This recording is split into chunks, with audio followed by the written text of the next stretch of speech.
Matt Gaetz says email evidence proves Hillary got special treatment from the FBI to avoid prosecution.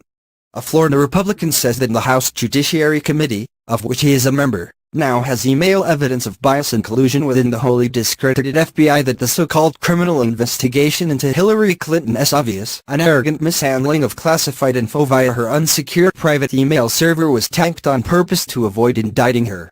Representative Matt Gaetz told Fox News America's newsroom on Friday that the committee has obtained email evidence that FBI Deputy Director Andrew McCabe indicated that Clinton would get HQ Special Headquarters special treatment, Breitbart News reported.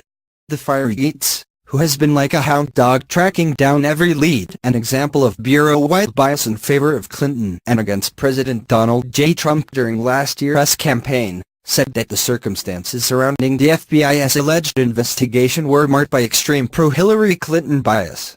Related, discover the truth at Conspiracy.news. The Judiciary Committee is engaged in an investigation, particularly as it relates to the handling of the Hillary Clinton email scandal and any potential investigations of the Clinton Foundation and the handling of bribes or other types of improper payments, Gaetz told the network. I can certainly say that my impression after these interviews is that there was extreme pro-Hillary Clinton bias that benefited her in this investigation, and that she received special treatment as a consequence of her candidacy for president, he added. That shouldn't happen. The law should apply equally to all Americans whether they are political candidates or not. And so, we need to institute reforms through the Judiciary Committee for more oversight, for more transparency, so that this never happens again. Related, Gaetz, FBI Department. McCabe emails indicate Hillary Clinton got special treatment by allies within Bureau.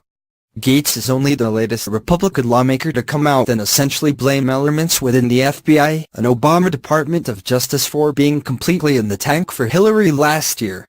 They have cited evidence indicating that the so-called Trump dossier, which was paid for by the Clinton campaign and the Democratic National Committee, and commissioned by a pro-Democrat opposition research firm, was weaponized as